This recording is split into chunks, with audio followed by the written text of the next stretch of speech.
अस्सलाम वालेकुम प्यारे बच्चों, आज मैं आपके लिए कहानी लेकर आई हूँ। वो है चार दोस्तों की, जो आपको सुनकर बहुत ज़्यादा मज़ा आएगा।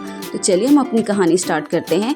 एक जंगल में चार दोस्त रहते थे, जिनका नाम था कौवा, चूहा, कछुआ और हिरन।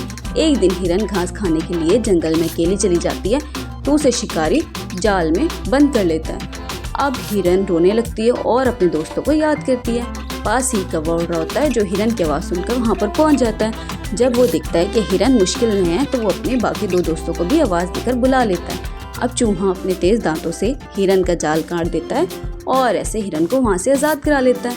लेकिन इतने में ही शिकारी उनके करीब पहुँच जाता है, तो सारे दोस्त वहाँ से भागना शुरू कर देते हैं। लेकिन कछुआ सबसे स्लो चल रहा था, कछुआ पीछे रह जाता है। शिकारी अब हिरन को छोड़कर कछुए को पकड़ लेता है। अब बाकी सारे दोस्त फिर से परेशान हो जाते हैं कि अब हम कछुए को कैसे छुड़वाएं। हिरन कहती है, मेरे जहन में एक आइडिया है, मैं ऐसा करती हूँ, जाके शिकारी की टांग पकड़ लेती हूँ और आप कछुए को वहाँ से छुड़वा लेना। हिरन ऐसे ही करती है, जाके शिकारी की टांग पकड़ लेती है और कछुआ को कौवा उठा के वहाँ से ले जाता है। इस तरह से शिकारी हिरन के पीछे भागना शुरू कर देता है, लेकिन हिरन बहुत तेज़ भागती है और शिकारी उसको नहीं पकड़ पाता।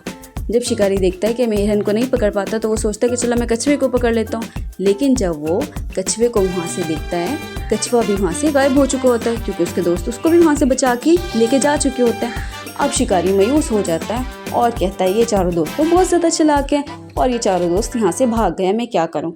तो प्यारे बच्चों, देखा आपने दोस्ती में कितनी ताकत है।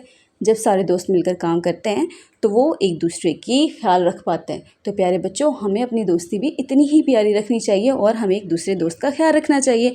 तो बच्चों, कैसी लगी आज की आपको कहानी? उम्मीद करती हूँ कि बहुत अच्छी लगी होगी।